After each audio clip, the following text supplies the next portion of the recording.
Ang mayaman kong asawa. 2,451 Dusk-slaying Dusk. Ang espasyo sa loob ng 10,000 milya ng Evil Eye ay biglang lumiwanag.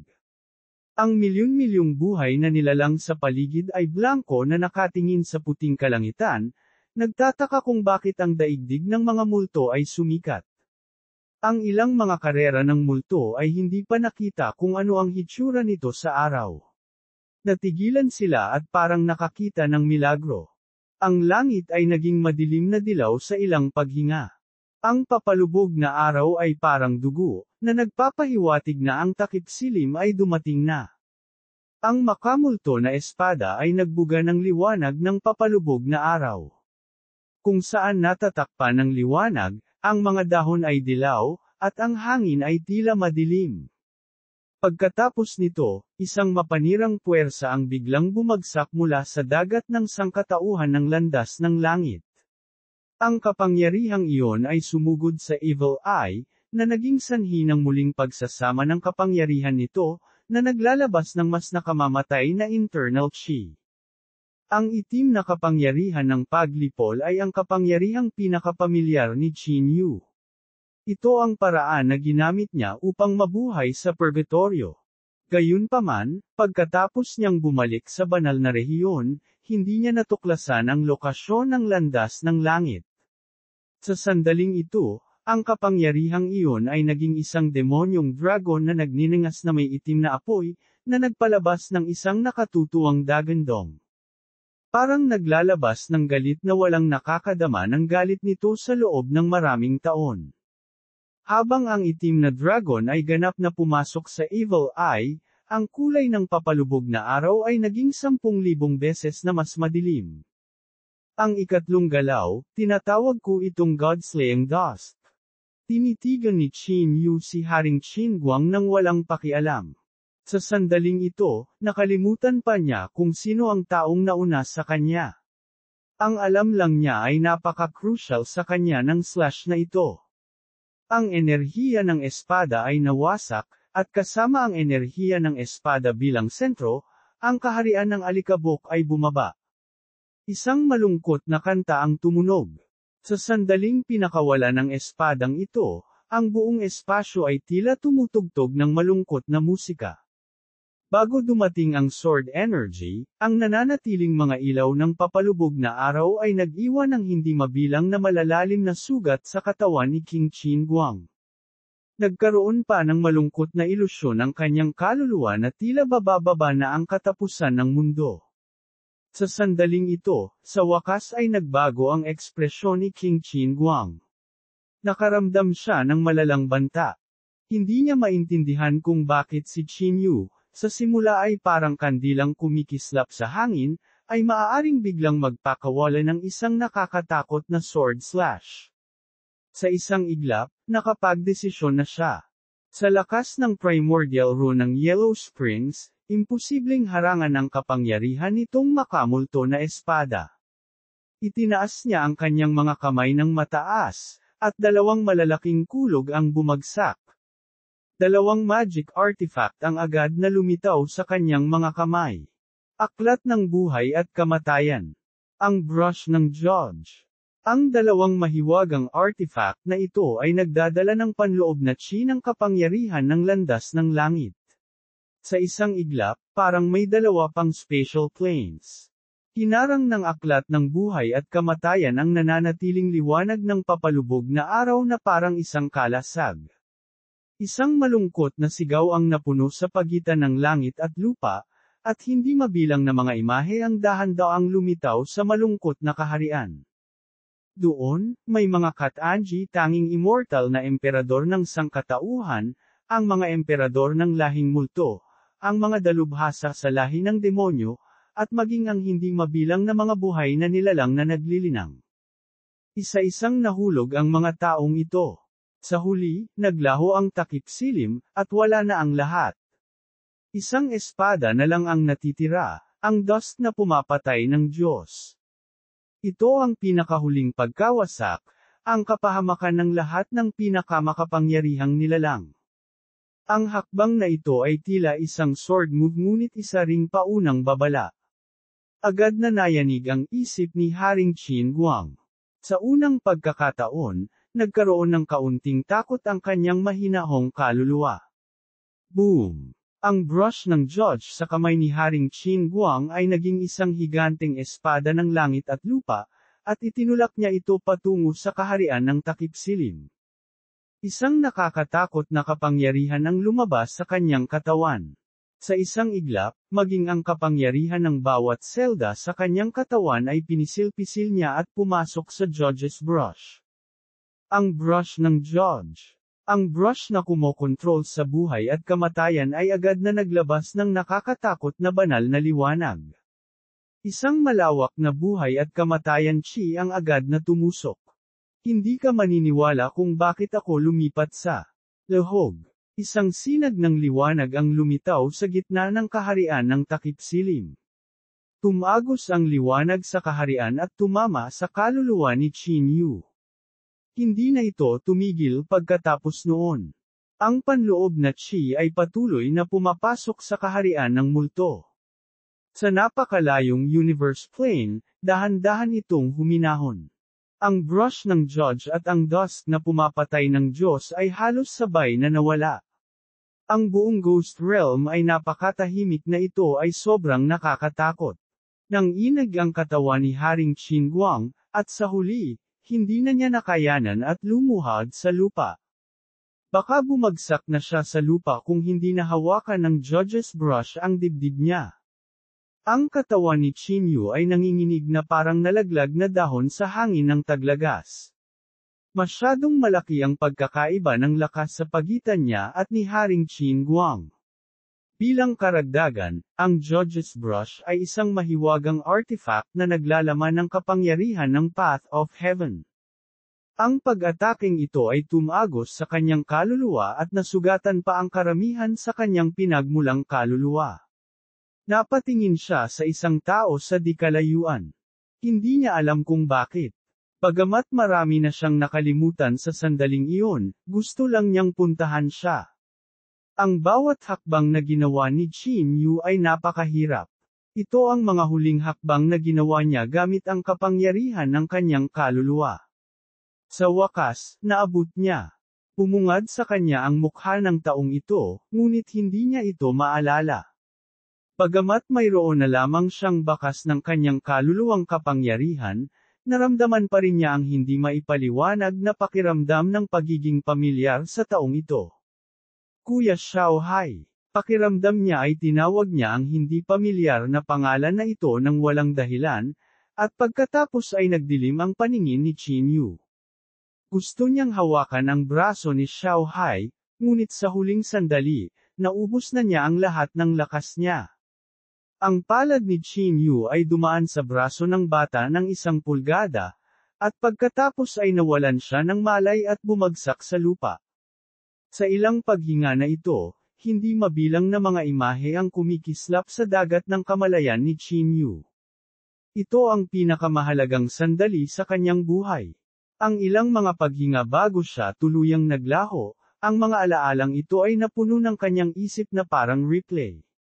I'm sorry, Ruozo. Hindi na ako makakabalik. Sa huli, ang eksena ay nagyelo sa mukha ng isang batang babae.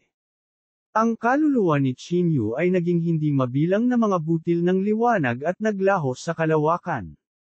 Katulad ng mga alitap-tap, unti-unti itong naglaho sa di kalayuan, unti-unting lumiliit. Iniunat ni Xiao Hai ang kanyang mga kamay at pinagmasdan ng maliit na liwanag na dumaan sa kanyang mga palad at dahan-daang naglaho sa kawalan. Sayang. Kung makakaligtas ka, maaaring napakalaking variable ito. Ang pagtatapos na ito ay isang magandang bagay para sa Ghost Realm. Hindi mabilang na mga buhay na nilalang ang dumating sa Netherworld araw-araw. Para sabihin ito ni Saitegarba, nakilala na niya ang bigat ni Qin Yu. Matapos ang napakaraming taon ng multo, ang 3 taong ito lang ang napagmamasdan niya. Ang pangatlong galaw ng espada ay talagang nabigla sa kanya, ngunit kaharap niya ang unang yama, si Haring Qin Guang. Sa isang tapik ng kanyang katawan, siya ay naging hindi mabilang na itim na kaluluwang ahas at nawala sa harap ni Xiao Hai. Noong una, gusto niyang tumaya kay Xiao Hai, ngunit ngayong wala na ang mga chips, wala na ang taya. Biglang huminto ang Soul Snake at bumalik kay Xiao Hai. Si Saitegarba ay tila hindi makapaniwala. Sa sandaling ito, isang malawak na ghost chi ang lumitaw sa itaas ng ulo ni Xiao Hai. Sa mahabang ilog ng makamulto chi, hindi mabilang na mga primordial ron ang kumikislap dito. Sa sandaling lumitaw ang mahabang ilog na ito, ang lahat ng nabubuhay na nilalang sa kaharian ng mga multo ay nakaramdam ng nakakatakot na pagpigil.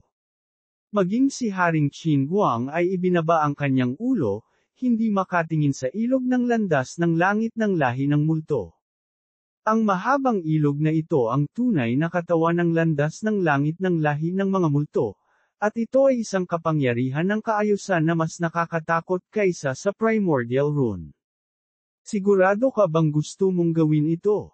Si Saitegarba Bodhisattva ay tila hindi naniniwala. Sa sandaling ito, isang hindi mabilang na numero ang lumitaw sa kaluluwa ni Xiao Hai. Iyon lang ang mga merit points na naipon niya simula noong dumating siya sa Ghost Realm. Kabanata 2452, Walang kapantay na labanan. Sa hangin, ang nakakalat na kaluluwa ni Qin Yu ay dinalisay mula sa alikabok na may isang uri ng kapangyarihan ng paglikha.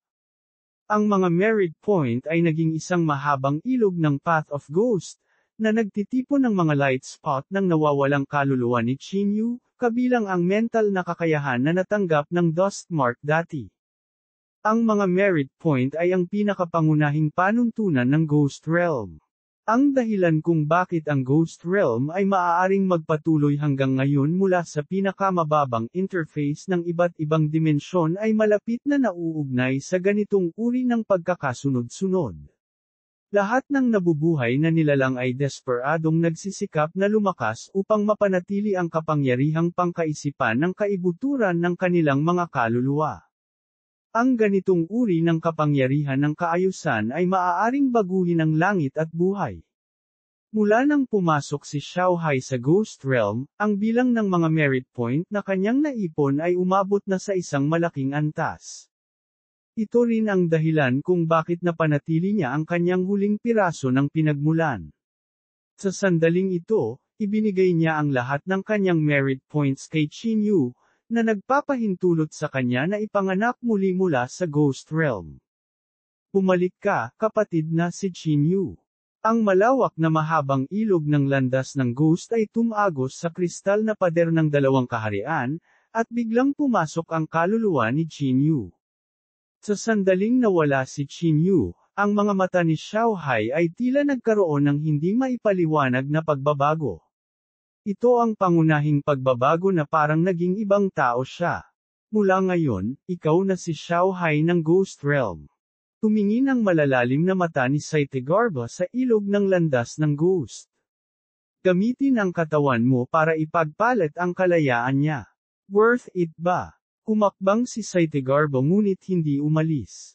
Sa halip, bigla siyang humarap kay King Qin Guang at naramdaman ang pamilyar na internal chi. Bahagyang yumuko si Haring Qin Guang upang ipakita ang kanyang paggalang at magalang na naghintay sa gilid. Siya ay umalis sa Ghost Realm, at ang pagkakasunod-sunod ng Ghost Realm ay naobserbahan. Iniunat ni Saitegarba ang kanyang kamay, at ang brush ng hukom at ang aklat ng buhay at kamatayan ay lumitaw sa kanyang kamay.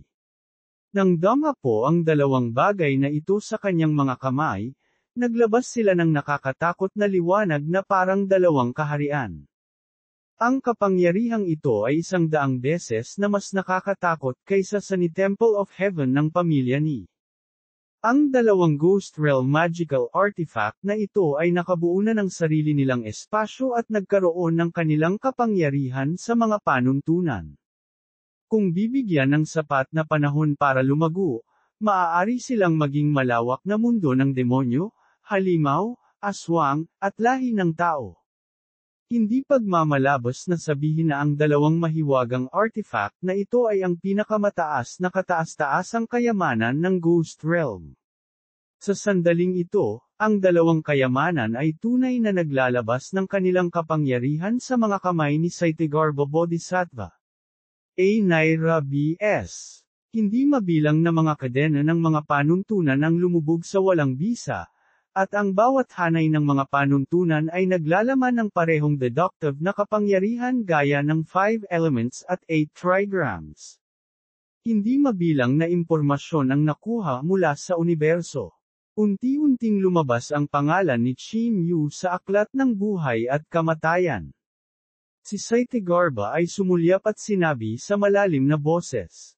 Bagamat mababa ang kanyang lakas, hindi mahuhulaan ang kanyang kinabukasan.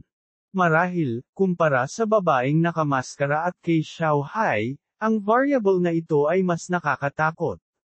Dapat siyang patayin. Isang matingkad na pulang krus ang dumapo sa pangalan ni Qin Yu.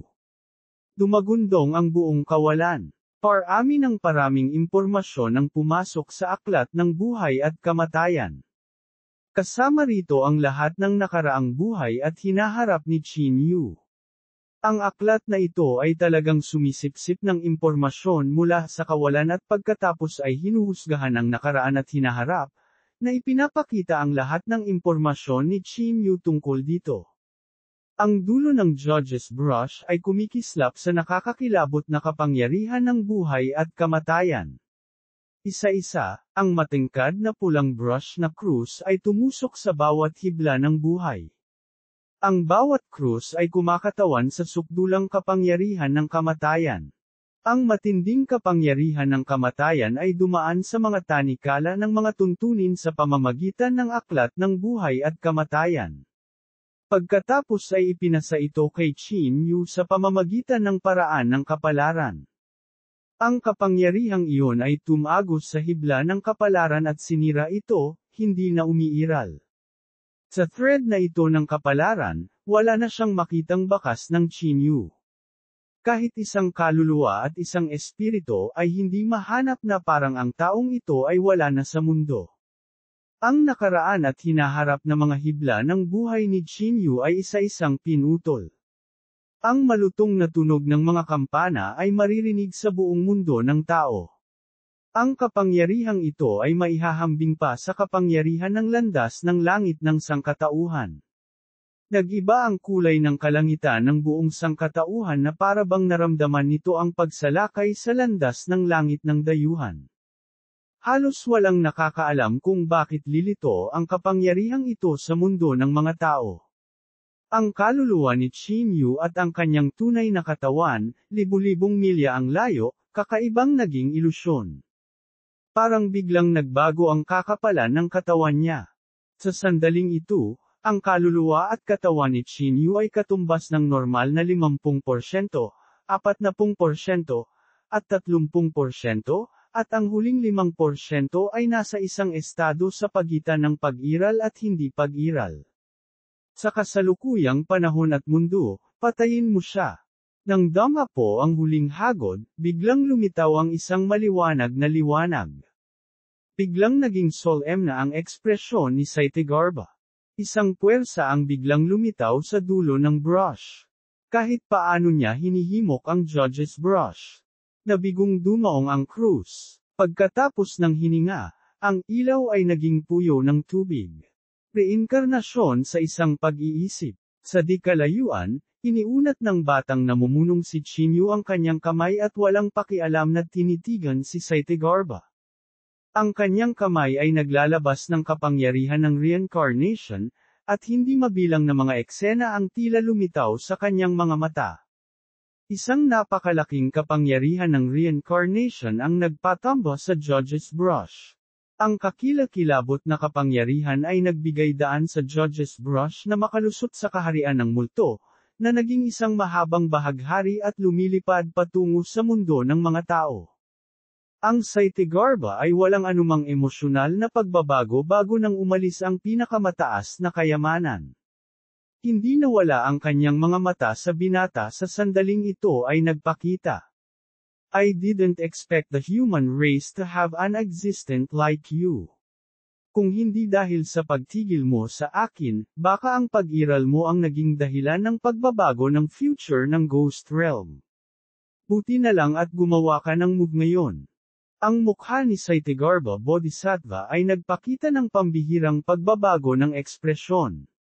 Kaya niyang walisin ang buong Ghost Realm sa isang pag-iisip. Kahit na pumasok ang langgam sa kaharian ng mga multo, agad niyang nakikita ito.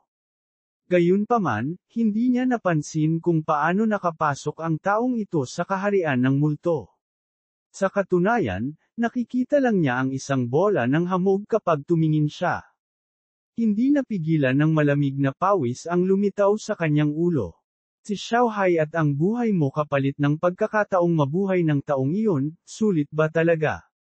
Medyo natarante si Saitagarbha. Umiling si Jun Yixian at hindi sinagot ang tanong ni Saitagarbha. Ang kanyang kaluluwa ay naging puyo ng tubig at nawala sa kawalan. Tiningnan ni Saitagarbha ang puyo ng kaluluwa. Sa susunod na sandali, siya at si Jun Yixian ay lumitaw sa isang lugar ng nakaraan ng sabay. Boom! Nang malapit ng mahawakan ng kanyang palad si Jun Yixian, muling na-activate ang kapangyarihan ng reincarnation. Sa isang kisap mata, lumitaw ang dalawa sa hindi mabilang na mga eksena. Sa nakaraan, kasalukuyan, at hinaharap, at pangarap ng isang bata, nabuhay siya sa isang hindi inaasahang hinaharap. Sa mga panaginip ng hindi mabilang na mga nabubuhay na nilalang, dalawang figure ang lumitaw sa isang iglap. Para silang mga dumadaan sa kanilang buhay at hindi man lang matandaan kung kailan sila nagising. Gayunpaman, sa sandaling ito, ang dalawa ay nakikibahagi sa pinaka-top-notch pursuit battle. Seryoso ang ekspresyon ni Jun Yixian. Alam niyang kapag naabutan siya ni Saitagarbha, malamang na mawala ang kanyang kaluluwa sa isang hininga. Handang isuko ni Saitagarbha ang Judge's Brush para i-lock sa kanya. Napakalinaw ng kanyang layunin. Tuldok, tuldok, tuldok. Pagkatapos ng sunod-sunod na pagbabago, nagsimulang gumaling ang transparent na katawan ni Qin Yu. Ang pakiramdam ng pagkawala ay sa wakas ay nawala. Halos kasabay nito, isang mahabang bahaghari ang agad na pumasok sa kanyang kaluluwa. Ang bilis ay halos wala na siyang oras para mag-react. Kabanata 2453, hikayatin upang umalis. Brush ng Judge. Labis na nagulat si Qin Yu. Tiyak na alam niya ang ibig sabihin ng bagay na ito. Ang brush na ito ay marahil ang pinakakakilakilabot na kayamanan sa Ghost Realm. Ang susi ay na ito ay halos walang kapantay kapag pinagsama sa aklat ng buhay at kamatayan. Alinman sa dalawang bagay na ito ay isang mas malakas na mahiwagang artifact kaysa sa celestial na artifact ng siyam na dakilang aristokratikong pamilya. Bukod dito, nakita mismo ni Qin Yu ang kapangyarihan ng kanilang kombinasyon ngayon lang. Ang kakaibang paraan ng pagputol ng linya ng kapalaran ay halos pumatay sa kanya sa lahi ng tao. Ang susi ay hindi pa rin niya maprotektahan ang kanyang sarili. Gayunpaman, hindi niya alam kung ano ang nangyari. Ang Judge's Brush ay tumagos pa sa Ghost Realm at dumating sa kanyang katawan. Nailigtas na naman ba ako ni Kuya Xiaohai? O si Jun Yixian? Seryoso ang ekspresyon ni Qin Yu, bagamat hindi niya alam kung ito ay dahil kay Brother Xiaohai o Jun Yixian. Gayunpaman, alam niya na ang isang tao sa kaharian ng multo ay malamang na nagbayad ng napakalaking halaga para mahulog sa kanyang mga kamay ang Judge's Brush. Naramdaman na lamang niya ang mabigat na bigat sa kanyang dibdib. Ang pag-atake ni Xiaohai ay parang panghuling tagubilin. Parang panaginip ang paglalakbay sa Ghost Realm. Bukod dito, ang lakas ng kaharian ng multo na nakita ni Qin Yu sa kanyang sarili ay nagpaunawa sa kanya kung gaano kadelikado ang sitwasyon sa mundo ng mga tao. Hindi pa niya nakikita para sa kanyang sarili ang pundasyon ng sangkatauhan, ngunit napakaraming nakakatakot na puwersa ang lumitaw sa isang kaharian ng multo. Paano kung magsanib puwersa ang dalawa pang lahi para umatake? Ano ang gagawin ng sangkatauhan noon? Habang malalim ang pagmumuni-muni, ang divine sense ni Immortal Emperor Yao ay lumabas mula sa isang acupoint. Immortal Emperor Yao, hindi ko matupad ang ating kasunduan. Naramdaman ang pagbabago-bago ng divine sense, sinabi ni Qin Yu na may mapait na ngiti. Pagkaraan ng mahabang panahon, dahan-daang nagsalita ang isang napakahinang kamalayan. Ang isang tipak ng kamalayan ng kaluluwa ay talagang umalis sa dakilang daw ng langit at lupa noon pa man. Hindi ko alam ang kalawakan ng langit at lupa. Ang kapangyarihan ng kaharian ng multo na ito ay hindi na katulad noong ang sangkatauhan ay nasa tuktok nito. Kung hindi ako nagtago sa aking kaluluwa at hindi maglakas loob na ipakita ang aking sarili, natatakot akong maging ang kaluluwang ito ay hindi na makakabalik. A. Naira E.S. Unti-unting tumunog ang mapulang boses ni Immortal Emperor Yao.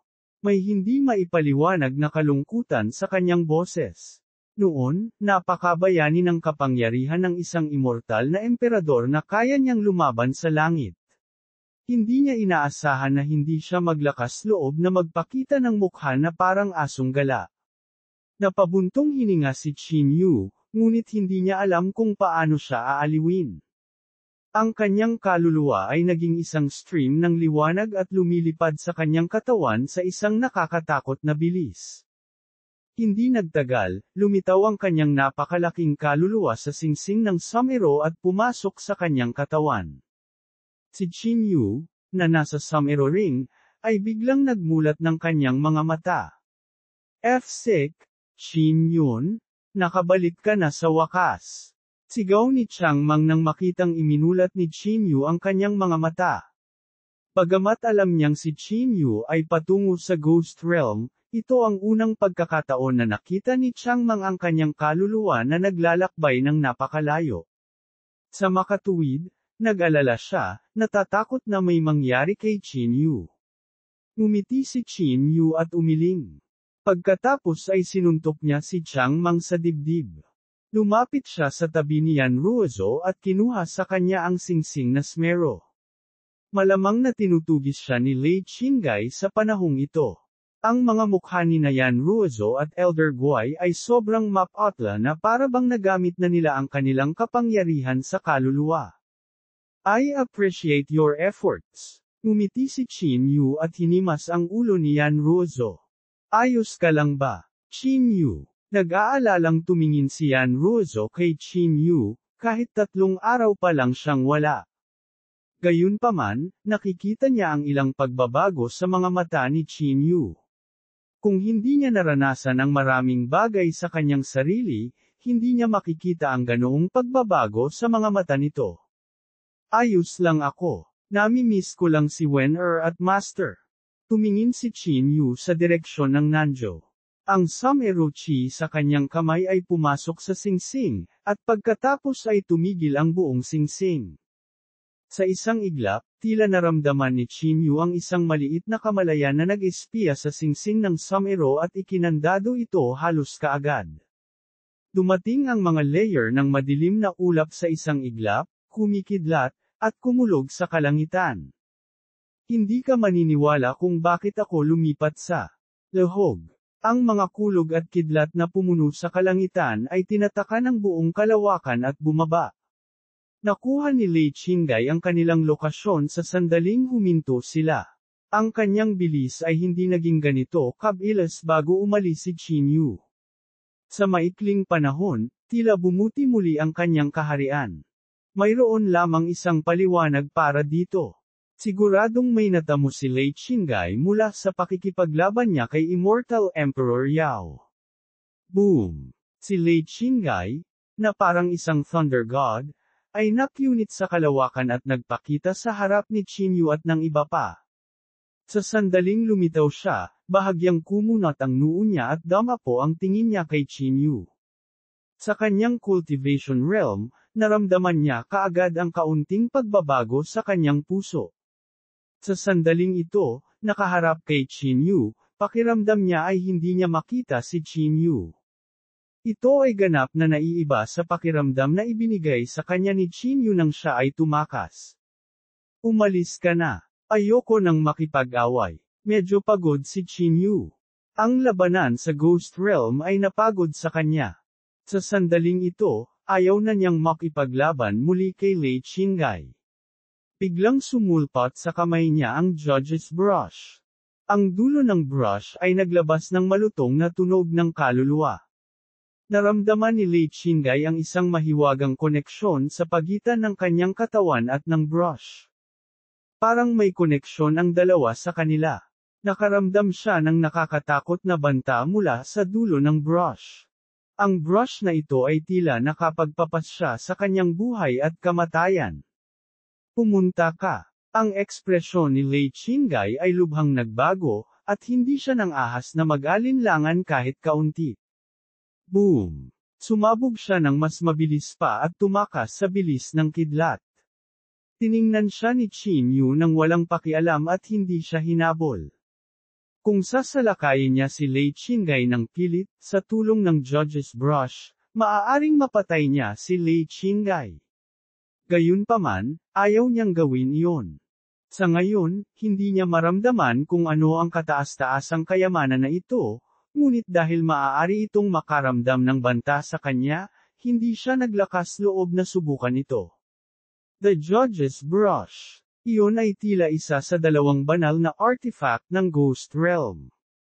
Paano lumitaw ang bagay na ito sa kanya? Si Chinyu ba ang naging sanhi ng panginginig ng boses ng Path of Heaven na lumitaw kanina? Sa sandaling ito, ang buhok ni Lei Qinggai ay magulo. Ang orihinal na maayos na pagkakaayos na hairpin ay kumalas sa ilang mga punto, na naging dahilan upang magmukha siyang medyo gaskosan. Nakarating siya sa Thunderous Courtyard, ang gulo ng kanyang iniisip. 3 araw na hindi siya nakikita, ano ba talaga ang nangyari? Kahit si Immortal Emperor Lei ay hindi magkakaroon ng ganoong kalaking pag-unlad.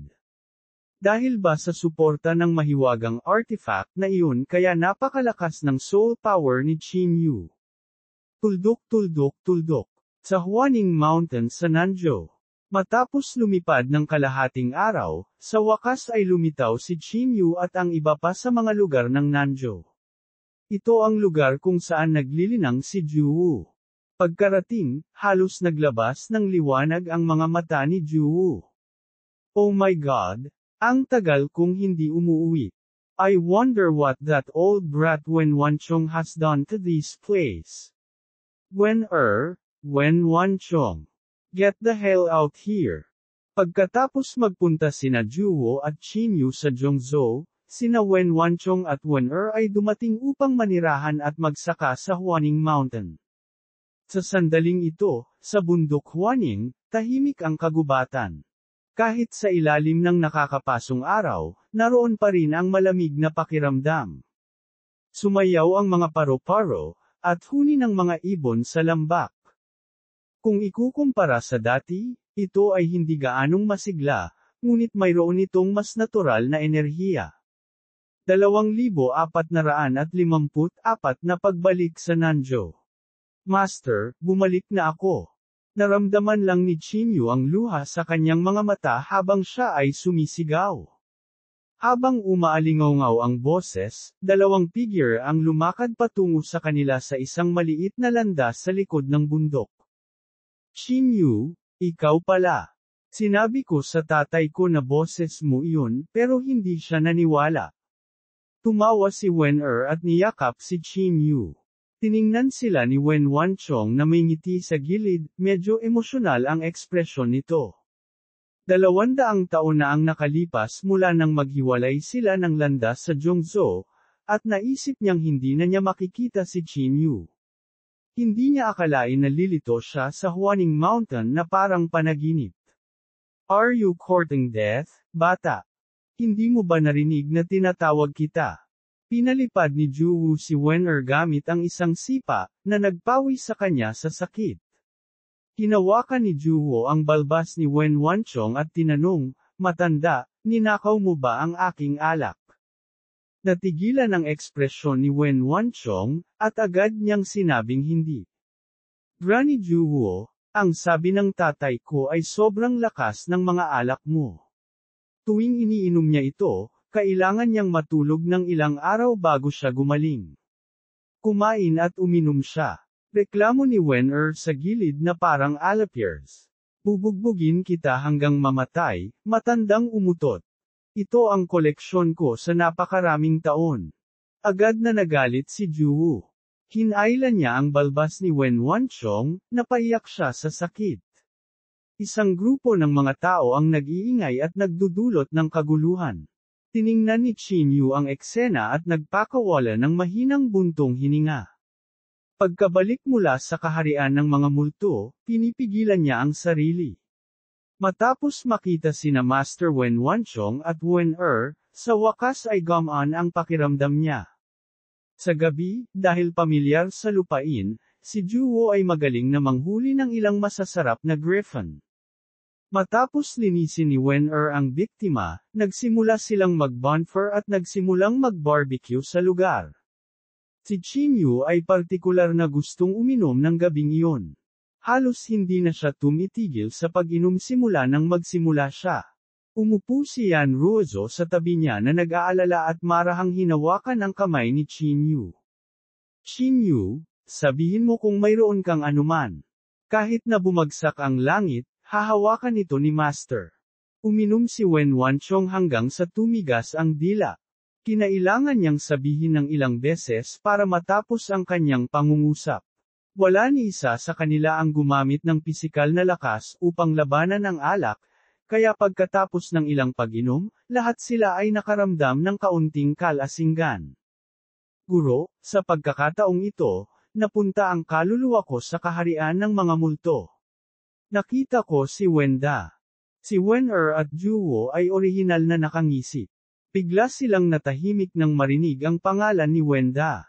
Akala ni Wen Wanchong na lasing si Qin Yu, ngunit nang makita niya ang ekspresyon ng mata ni Qin Yu, alam niyang hindi nagsisinungaling si Qin Yu. Natahimik siya at hindi alam ang sasabihin. Gayunpaman, tumulo ang luha sa kanyang mga mata. Ang sakit na makita ang isang mas bata sa kanyang edad na namatay ay hindi isang bagay na maaaring maunawaan ng sinuman, OBS. May sinabi ba siya? Pagkaraan ng mahabang panahon, sa wakas ay naayos na ni Wen Wanchong ang kanyang sarili. Sinabi sa kanya ni Qin Yu ang tungkol sa pakikipagtagpo kay Wenda sa kaharian ng mga multo at mga kaluluwa. Nang marinig ang pakikipaglaban sa demonyong dragon, malakas na pumalakpak si Wen sa tagiliran na parabang siya ang lumalaban ng buong lakas. Ang kapanganakan, pagtanda, pagkakasakit, at kamatayan ay ang pangunahing kaayusan ng mundo ng mga tao. Sino ang maaaring mabuhay magpakailanman sa landas ng langit? Kung si Wenda ay isang buhay na nilalang lamang sa kaharian ng mga multo na hinahabol ang kanyang kakayahan sa pag-iisip at patuloy na itinataya ang kanyang buhay, mas gugustuhin ko na siya ay muling magkatawang tao sa lalong madaling panahon. Kahit na siya ay maging abo, ito ay mas mabuti kaysa sa pahirap. Matagal na nag-isip si Wen Wanchong bago sinabi. Nang marinig nila ang tungkol sa pagkakasunod-sunod ng kakayahan sa pag-iisip ng lahi ng multo, sa wakas ay naunawaan ng grupo ng mga tao kung paano nakaligtas ang kaharian ng mga multo sa ilalim ng pagsupil ng pinakamalakas na immortal na emperador ng sangkatauhan, kahit nasa napakalupit na eroplano. Ang grupo ng mga tao ay lubos na nabigla sa utos ng Ghost Realm. Ito ay isang utos na pinaglaruan ng isip sa sukdulan. Bukod dito, ginamit nila ang pinaka-nakakatakot na mental na kapangyarihan ng iba't ibang lahi, at ang pinakamalakas na tao sa mundo ng tao ay may lubos na determinadong paghahangad. Ginamit ng Ghost Realm ang kapangyarihang ito para ilabas nila ang lahat ng kanilang potensyal sa paghahangad ng kakayahan sa pag-iisip. Ito ay tulad ng pagbibigay sa kanila ng isang mahinang pag-asa na ipamalas ang kanilang pinakamalaking potensyal. Sa kaharian ng mga multo, halos lahat ng makapangyarihang tao na nakita ko ay mga tao, kasama ang babaeng nakamaskara, si Brother Xiao Hai, at syempre, napakaraming nabubuhay na nilalang ng dayuhan. Si Qin Yu ay humigop muli ng alak. Ano? Nakita mo si Xiao Hai? Nagulat si Juwu. Maaari akong bumalik dahil kay kapatid na Xiao Hai, ngunit malamang na nagbayad siya ng malaking halaga para ibalik ako. Kung sakaling makilala ko muli si Xiao Hai sa hinaharap, maaaring nasa isang buhay at kamatayang labanan ito. Pakiramdam ni Qin Yu ay parang may huminga sa kanyang dibdib. Ininom niya ang natitirang alak sa kaldero sa isang lagok. Masyadong nakakagulat ang mga salita ni Qin Yu. Naisip pa nga ni Wen-er na walang katuturan ang sinasabi ni Qin Yu. Ngunit nang makita ang kanyang seryosong ekspresyon, alam niyang totoo ang sinabi ni Qin Yu. Pasensya na kay Kuya Xiao Hai. Tahimik na lumuha si Qin Yu. Ang lakas na humila sa kanya pabalik. Nahulaan niya na ang kapangyarihang humila sa kanya pabalik ay dapat na mga merit points ni Xiao Hai. Kung ginamit niya ang mga merit point na ito sa kanyang sarili, maaaring maibalik niya ang kanyang kakayahan sa pag-iisip at mapanatili ang kanyang sarili. Gayunpaman, ang kakayahan ni Xiao Hai sa pag-iisip ay maaaring ganap na naalis ng Ghost Realm. Wala nang Xiao Hai sa mundo ng mga tao. Ininom ni Wen Wanchong ang buong kaldero ng alak at inilagay ang isang kamay sa balikat ni Qin Yu. May mga bagay na hindi mo dapat masyadong isipin. Mahuhuli ka sa ipu-ipo ng mga contradiction kung mag-o-overthink ka. Katulad ng pagtanggap ko sa iyo bilang disipulo ko, nalaman ko talaga ang nakaraan mo mula sa Pavilion Master. Sa isang banda, pinahalagahan ko ang iyong talento, at naramdaman ko ang iyong kalungkutan at pait sa kabilang banda. Pakiramdam ko, naging mahirap din kami ni Gusto ko lang magpakita ng kabaitan. Nakangiting tumingin si Wen Wanchong kay Qin Yu. Tumulo ang luha sa mga mata ni Qin Yu. Sa oras na iyon, ang kanyang lakas ay talagang hindi pambihira. Sa harap ng 3 baliw, 3 kasukdulan, at isang alamat, wala man lang siyang lakas na labanan ang alinman sa mga ito sa simula. Marami sa kanila ang umatake sa kanya kung hindi dahil kay Wen Wanchong. Ganoon din ang nangyari kay Wenda. Alam ko ang estado ng pag-iisip mo. Hindi ka na bumalik mula nang bumalik ka. Maniwala ka man o hindi, kailangan ko pa ring sabihin ito. Hindi ko kailanman sinisi sa iyo ang pagkamatay ni Wenda. It's a person's destiny and cannot be reversed. Some people lost their lives because of my karma. If you continue to be viciousness, and lifeless time will be. Tinitigan ni Wen Wanchong si Qin Yu. Alam niyang sobrang emosyonal nitong alagad niya. Kung hindi siya makakaalis sa mga naipon na bagay na ito, malamang na ito ay isang malaking problema para sa kanyang pagsulong sa hinaharap. I don't care what Xiao Hai's reason is. Since he has made this decision, as his friend, you must understand him. Otherwise, it would be a complete waste for him to sacrifice himself and become a member of the Ghost Realm. Marahil ay gusto kanyang personal na harapin sa hinaharap. Sa oras na iyon, maaari siyang magkaroon ng isang masiglang laban. Hindi naman siguro ito masamang bagay. Sigaw ni Wen Wanchong. Qin Yu, huwag mong bigwan si Xiao Hai sa larangan ng digmaan sa hinaharap. Kung hindi, ipapatalsik kita sa sekta. Narinig mo ba ako? Kabanata 2455, Patnubay ng walang kamatayang emperador. Oo, namula ang mga mata ni Qin Yu habang sumisigaw. Tumayo ka at bigyan ng toast si Xiao Hai. Ininom ng lahat ang alak sa kanilang mga mangkok sa isang lagok, kabilang si Yan Ruzo, na ayaw uminom. Si Xiao Hai ay talagang pagod na pagod. Masyadong maraming bagay ang nasa isip niya. Iyon din ang bagay noong siya ay nasa Nanzhou. Kung isasantabi niya ang mga pasanin na ito sa pagkakataong ito, ang kanyang lakas ay malamang naanggat sa isang hindi kilalang cultivation realm sa hinaharap, na hindi magandang bagay para sa sangkatauhan kundi para sa kanya. Matapos maubos ang alak sa isang lagok, tinapak ni Wen Wanchong ang balikat ni Qin Yu. Nang marinig ang mga salita ni Wen Wanchong, ang magkasalungat na emosyon ni Qin Yu ay tuluyang naalis. Ang kailangan niyang gawin ngayon ay linangin at pahalagahan ang kanyang buhay. Ito ay isa pang muling pagsilang na ibinigay sa kanya ni Xiao Hai. Sa totoo lang, walang mga henyo o pinakamataas na dalubhasa. Ang mga nabubuhay hanggang sa wakas ay dahil sa hindi mabilang na mga individual na nag-aalay ng kanilang buhay. Kung magbabalik tanaw, ang landas sa ibaba ay nagkalat ng dugo at laman ng pinakamaalab, at ito ang paglalakbay ng paglilinang. Tahimik na nakinig si Immortal Emperor Yao sa kanilang pag-uusap at biglang bumantong hininga. Natahimik si Qin Yu. Totoong nagsasabi ng totoo si Immortal Emperor Yao. Pagkatapos uminom ng maraming kaldero ng alak, hindi na nakayanan ni Qin Yu. Pakiramdam niya ay umiikot ang kanyang ulo, paimpol siyang napahiga sa lupa at nakatitig sa mabituing kalangitan. Ito ay isang tao pagkatapos ng isa pa.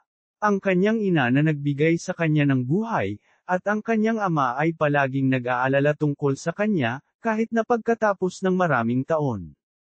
Higit pa rito, isang master tulad ng kanyang ama, si Din Lei, Flower Granny, ang kanyang mga kapatid mula sa Demon Slaying Kick, Elder Guai, at Ruozo na naghihintay sa kanya. At marami pang iba. Unti-unting bumibigat ang kanyang paghinga, at unti-unti siyang nakatulog. Dahan-daang naglakad si Ji Yuhong sa gilid ni Qin Yu, ang kanyang pinong daliri ay marahang hinahampas ang pisngi ni Qin Yu. Ang landas na ito ay talagang napakahirap, at ang kanyang ama ay palaging nais na mamuhay siya ng isang simpleng buhay. Simula nang umalis si Qin Yu sa Zhongzhou, ang Pavilion Master ay nagtatanong tungkol sa kanya at natural na alam kung gaano kahirap ang kanyang buhay. You're a good girl. Buti na lang at makakarating kayong dalawa hanggang sa dulo. Ang nanay ni Qin Yu ay makakapagpahinga ng matiwasay sa kabilang buhay.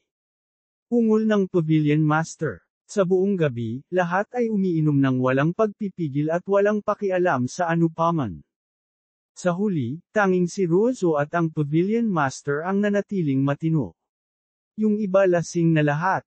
Sa sangkatauhan, ang kasalukuyang dalawang henyo, sina Xiao Hai at Xiao Shen ay tiyak na may lugar sa lahi ng tao. Ngayon, ang isa ay nakapasok na sa kaharian ng mga multo, at ang isa naman ay ang lahi ng demonyo. Pakiramdam ko ay unti-unting bumababa ang kosmikong swerte ng sangkatauhan.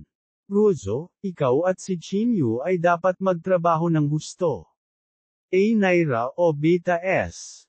Umupo ang Pavilion Master sa tabi ni Yan Ruozo. Kahit na siya ay nasa Alchemist Association, kinukolekta niya ang sensitibong impormasyong ito. Kung ang aura ng isang lahi ay malakas o hindi ay hindi lamang nakasalalay sa kapangyarihan ng mga magsasaka sa mga nakaraang taon ng landas ng langit. Nakadepende rin ito sa talento at potensyal ng kasalukuyang henerasyon sa parehong oras. Ito ang pundasyon ng isang lahi sa hinaharap. Oo, para sa akin, nalampasan ko na ang pinakamalaking kahirapan. Magiliw nang umiti si Yan Ruozo at tinusok ang ilong ni Qin Yu gamit ang kanyang macelan at malamig na mga daliri. Bumalik sa mundo, dahil sa kapangyarihan ng kanyang kadugo, minsan siyang pinagmumula ng dugo ng iba. Isang bangungot iyon na hinding-hindi niya malilimutan. Kahit na dumating sa banal na rehiyon, siya ay nasa ilalim ng mahigpit na pangangasiwa. Noong una ay umaasa siyang makakawala sa gapos na ito sa sarili niyang pagsisikap at makasama si Qin Yu. Gayunpaman, hindi niya inaasahan ang isang idiot na mas desperado kaysa sa kanya at kinuha siya. Sa makatuwid, ano ang nariyan para matakot siya ngayon? Hindi ko talaga alam kung anong swerte meron ang brat na ito na makakahanap siya ng ganoong kagandang babae. Natigilan si Ji Yuhong. Tila nakita niya ang refleksyon ng kanyang sarili kay Yan Ruozo. Nang gabing iyon, mahimbing na nakatulog si Qin Yu. Sa panaginip niya, marami ang nakangiti sa kanya. Dahan-dahan lang siyang nakatulog nang papalubog na ang araw kinabukasan. Yung iba nagising na. Si Wen Wanchong ay nagsasagawa ng Dao lecture sa mga miyembro ng pamilya nina Jiyu, Xiaoro, at Little Fatty. Ang mga taong ito ay naninirahan sa purgatorio sa lahat ng panahong ito. Sa makatuwid, ang kanilang pag-unawa sa paglilinang ay mas mababa pa rin kaysa sa banal na rehiyon. Sa sandaling ito, nakikinig sila sa Dao lecture ni Wen Wanchong nang may matinding atensyon. Ang banal na rehiyon ay nakatanggap kamakailan ng balita na halos lahat ng mga daanan sa pagitan ng purgatorio at ng lahi ng halimaw ay nabuksan. Kung wala ang pagsugpo sa mga eroplano, ang makapangyarihang lahi ng halimaw ay maaaring makapasok sa purgatorio ng walang takot. Bilang resulta, ang sitwasyon sa purgatorio ay naging napakasama kamakailan, at ang sangkatauhan ay dumanas ng mabibigat na casualty. Sa malaut madali, ang kaguluhang ito ay laganap sa lahat sa kanilang makakaya sa banal na rehiyon at sa kanilang makakaya, paglilinang. Mataimtim na sinabi ni Wen Wanchong sa lahat. Ang kanyang lakas ay nasa ikalawang antas ng kapigatian sa sandaling ito at nakakondensed ang isang estatwa sa dagat ng landas ng langit. Kaya naman, higit pa siya sa karapat-dapat na gabayan ang mga taong ito. Ang ikinagulat ni Qin Yu ay nakapasok din si Wen sa Tribulation Transcendence Realm. Siya at si Wenda ay parehong napakatalino, ngunit ayaw niyang isawsaw ang kanyang sarili sa paglilinang. Matapos mamatay si Wenda, biglang nagbago ang kanyang pagkatao. Sa sandaling ito, tahimik siyang nakaupo na nakakrus ang paa sa tuktok ng isang bundok, nililinang at naiintindihan ang kapangyarihan ng makalangit na dagat. Naka-cross-legged si Qin Yu sa lupa. Ang kanyang kasalukuyang kapangyarihan ng kaluluwa ay sapat na malakas. Maaari niyang pilitin na ipatawag ang kapangyarihan ng mga tuntunin sa pamamagitan ng kanyang kaluluwa tulad ng makalangit na dagat, ngunit kumpara sa mga magsasaka na ang mga kaluluwa ay sumanib sa dagat ng landas ng langit. Gayunpaman, kumpara sa mga magsasaka na ang mga kaluluwa ay sumanib sa dagat ng landas ng langit, ang presyo na kailangan niyang bayaran para sa paggamit ng kapangyarihan ng kaluluwa ay mas mabigat. Natural na hindi kapansin-pansin ang pagkakaiba kung ikukumpara siya sa isang ordinaryong tao. Gayunpaman, kung makatagpo siya ng isang tao na may kultibasyon ni Lei Qinggai, malapit na siyang maging dehado kung hindi matukoy ang isang mananalo sa loob ng maikling panahon. Bukod dito, ang kanyang kasalukuyang mga diskarte sa paglilinang ay masyadong magulo, at wala siyang pangunahing punto ng paglilinang. Kailangan niyang hanapin ang sarili niyang direksyon. Ang iyong kasalukuyang cultivation path ay espesyal, kaya hindi maganda para sa akin na bigyan ka ng mga pointer. Gayunpaman, kung ang iyong soul power ay gustong gamitin ang kapangyarihan ng dagat ng Path of Heaven, dapat ay maabot mo ang third level soul syncing. Para bang alam nito kung ano ang iniisip ni Qin Yu, isang kamalayan na naililipat mula sa kanyang dagat ng kamalayan. Immortal Emperor Yao, paano mo ito nakita? Natuklasan ko na ang lahat ng iyong tatlong sword moves ay nangangailangan ng napakalaking soul power para ma-activate. Kailangan mong magreserba ng hindi bababa sa 70% ng iyong soul power para ma-activate ang kapangyarihan ng totoong katawan sa maximum. Maaari mong gamitin ang humigit kumulang 30% ng kapangyarihan ng dagat ng Path of Heaven para mapalabas ang pinakamalaking opens iba na kapangyarihan. Nagulat si Qin Yu. Tahimik niyang hinuhusgahan ang paghahati ng kapangyarihan ni Immortal Emperor Yao. Kung na-activate ko ang Soul Fairy noong mga oras na iyon, maaaring napatay ko si King Qin Guang. Sinayang mo ang kalahati ng iyong kaluluwang kapangyarihan upang kunin ang kapangyarihan ng pinanggalingan, at sa huli, ang iyong kaluluwa ay sumanib din sa makalangit na dagat. Kung nakuha mo lang ang kapangyarihan ng third level soul syncing at pagkatapos ay ginamit mo ang 70% ng iyong lakas para kumilos, hindi lamang ito masisira sa iyong kapangyarihan, hindi lang ito masisira sa iyong kaluluwa, ngunit ito ay masisira. Hindi lamang masisira ang iyong kaluluwa, ngunit ito ay masisira, hindi lamang ito masisira sa iyong kapangyarihan, ngunit ito ay hindi lamang masisira ang iyong kaluluwa, mas malaking kapangyarihan. Tila gustong gabayan ni Immortal Emperor Yao si Qin Yu at malinaw na suriin ang lahat ng detalye. Nang pinakawala ng mga galaw, hindi ito lumalaban sa kapangyarihan ng landas ng langit. Kabanata 2455, Patnubay ng walang kamatayang emperador. Oo, namula ang mga mata ni Qin Yu habang sumisigaw. Tumayo ka at bigyan ng toast si Xiao Hai. Ininom ng lahat ang alak sa kanilang mga mangkok sa isang lagok, kabilang si Yan Ruozo, na ayaw uminom. Si Xiao Hai ay talagang pagod na pagod. Masyadong maraming bagay ang nasa isip niya. Iyon din ang bagay noong siya ay nasa Nanzhou. Kung isasantabi niya ang mga pasanin na ito sa pagkakataong ito, ang kanyang lakas ay malamang naanggat sa isang hindi kilalang cultivation realm sa hinaharap, na hindi magandang bagay para sa sangkatauhan kundi para sa kanya. Matapos maubos ang alak sa isang lagok, tinapak ni Wen Wanchong ang balikat ni Qin Yu. Nang marinig ang mga salita ni Wen Wanchong, ang magkasalungat na emosyon ni Qin Yu ay tuluyang naalis. Ang kailangan niyang gawin ngayon ay linangin at pahalagahan ang kanyang buhay. Ito ay isa pang muling pagsilang na ibinigay sa kanya ni Xiao Hai. Sa totoo lang, walang mga henyo o pinakamataas na dalubhasa.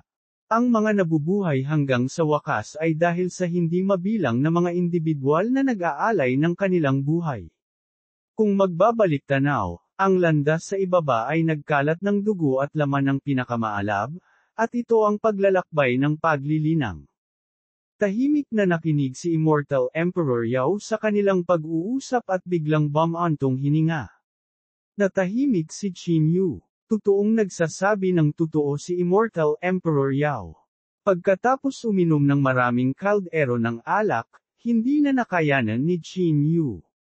Pakiramdam niya ay umiikot ang kanyang ulo, paimpal siyang napahiga sa lupa at nakatitig sa mabituing kalangitan. Ito ay isang tao pagkatapos ng isa pa. Ang kanyang ina na nagbigay sa kanya ng buhay, at ang kanyang ama ay palaging nag-aalala tungkol sa kanya, kahit na pagkatapos ng maraming taon. Higit pa rito, isang master tulad ng kanyang ama, si Din Lei, Flower Granny, ang kanyang mga kapatid mula sa Demon Slaying Kick, Elder Guai, at Ruozo na naghihintay sa kanya. At marami pang iba. Unti-unting bumibigat ang kanyang paghinga, at unti-unti siyang nakatulog. Dahan-daang naglakad si Ji Yuhong sa gilid ni Qin Yu, ang kanyang pinong daliri ay marahang hinahampas ang pisngi ni Qin Yu. Ang landas na ito ay talagang napakahirap, at ang kanyang ama ay palaging nais na mamuhay siya ng isang simpleng buhay. Simula nang umalis si Qin Yu sa Zhongzhou, ang Pavilion Master ay nagtatanong tungkol sa kanya at natural na alam kung gaano kahirap ang kanyang buhay. You're a good girl. Buti na lang at makakarating kayong dalawa hanggang sa dulo. Ang nanay ni Qin Yu ay makakapagpahinga ng matiwasay sa kabilang buhay. Ungol ng Pavilion Master. Sa buong gabi, lahat ay umiinom ng walang pagpipigil at walang pakialam sa anupaman. Sa huli, tanging si Ruozo at ang Pavilion Master ang nanatiling matino. Yung iba lasing na lahat. Sa sangkatauhan, ang kasalukuyang dalawang henyo, sina Xiao Hai at Xiao Shen ay tiyak na may lugar sa lahi ng tao. Ngayon, ang isa ay nakapasok na sa kaharian ng mga multo, at ang isa naman ay ang lahi ng demonyo. Pakiramdam ko ay unti-unting bumababa ang kosmikong swerte ng sangkatauhan. Ruozo, ikaw at si Qin Yu ay dapat magtrabaho ng husto. R. Alpha OS. Umupo ang Pavilion Master sa tabi ni Yan Ruozo. Kahit na siya ay nasa Alchemist Association, kinukolekta niya ang sensitibong impormasyong ito. Kung ang aura ng isang lahi ay malakas o hindi ay hindi lamang nakasalalay sa kapangyarihan ng mga magsasaka sa mga nakaraang taon ng landas ng langit. Nakadepende rin ito sa talento at potensyal ng kasalukuyang henerasyon sa parehong oras. Ito ang pundasyon ng isang lahi sa hinaharap. Oo, para sa akin, nalampasan ko na ang pinakamalaking kahirapan. Magiliw nang umiti si Yanruozo at tinusok ang ilong ni Chinyu gamit ang kanyang macelan at malamig na mga daliri. Pumalik sa mundo, dahil sa kapangyarihan ng kanyang kadugo, minsan siyang pinagmumula ng dugo ng iba. Isang bangungot iyon na hinding-hindi niya malilimutan. Kahit na dumating sa banal na rehiyon, siya ay nasa ilalim ng mahigpit na pangangasiwa. Noong una ay umaasa siyang makakawala sa gapos na ito sa sarili niyang pagsisikap at makasama si Chinyu. Gayunpaman, hindi niya inaasahan ang isang idiot na mas desperado kaysa sa kanya at kinuha siya. Sa makatuwid, ano ang nariyan para matakot siya ngayon? Hindi ko talaga alam kung anong swerte meron ang brat na ito na makakahanap siya ng ganoong kagandang babae. Natigilan si Ji Yuhong. Tila nakita niya ang refleksyon ng kanyang sarili kay Yanruozo. Nang gabing iyon, mahimbing na nakatulog si Chinyu. Sa panaginip niya, marami ang nakangiti sa kanya. Dahan-dahan lang siyang nakatulog nang papalubog na ang araw kinabukasan. Yung iba nagising na. Si Wen Wanchong ay nagsasagawa ng Dao lecture sa mga miyembro ng pamilya nina Jiyu, Xiaoro, at Little Fatty. Ang mga taong ito ay naninirahan sa purgatorio sa lahat ng panahong ito. Sa makatuwid, ang kanilang pag-unawa sa paglilinang ay mas mababa pa rin kaysa sa banal na rehiyon. Sa sandaling ito, nakikinig sila sa Dao lecture ni Wen Wanchong nang may matinding atensyon. Ang banal na rehiyon ay nakatanggap kamakailan ng balita na halos lahat ng mga daanan sa pagitan ng purgatorio at ng lahi ng halimaw ay nabuksan. Kung wala ang pagsugpo sa mga eroplano, ang makapangyarihang lahi ng halimaw ay maaaring makapasok sa purgatorio ng walang takot. Bilang resulta, ang sitwasyon sa purgatorio ay naging napakasama kamakailan, at ang sangkatauhan ay dumanas ng mabibigat na casualty. Sa malaot madali, ang kaguluhang ito ay laganap sa lahat sa kanilang makakaya sa banal na rehiyon at sa kanilang makakaya, paglilinang. Mataimtim na sinabi ni Wen Wanchong sa lahat. Ang kanyang lakas ay nasa ikalawang antas ng kapigatian sa sandaling ito at nakakondensed ang isang estatwa sa dagat ng landas ng langit. Kaya naman, higit pa siya sa karapat-dapat na gabayan ng mga taong ito. Ang ikinagulat ni Chinyu ay nakapasok din si Wen-er sa Tribulation Transcendence Realm. Siya at si Wenda ay parehong napakatalino, ngunit ayaw niyang isawsaw ang kanyang sarili sa paglilinang. Matapos mamatay si Wenda, biglang nagbago ang kanyang pagkatao. Sa sandaling ito, tahimik siyang nakaupo na nakakrus ang paa sa tuktok ng isang bundok, nililinang at naiintindihan ang kapangyarihan ng makalangit na dagat. Naka-cross-legged si Chinyu sa lupa. Ang kanyang kasalukuyang kapangyarihan ng kaluluwa ay sapat na malakas. Maaari niyang pilitin na ipatawag ang kapangyarihan ng mga tuntunin sa pamamagitan ng kanyang kaluluwa tulad ng makalangit na dagat, ngunit kumpara sa mga magsasaka na ang mga kaluluwa ay sumanib sa dagat ng landas ng langit. Gayunpaman, kumpara sa mga magsasaka na ang mga kaluluwa ay sumanib sa dagat ng landas ng langit, ang presyo na kailangan niyang bayaran para sa paggamit ng kapangyarihan ng kaluluwa ay mas mabigat. Natural na hindi kapansin-pansin ang pagkakaiba kung ikukumpara siya sa isang ordinaryong tao. Gayunpaman, kung makatagpo siya ng isang tao na may kultibasyon ni Lei Qinggai, malapit na siyang maging dehado kung hindi matukoy ang isang mananalo sa loob ng maikling panahon.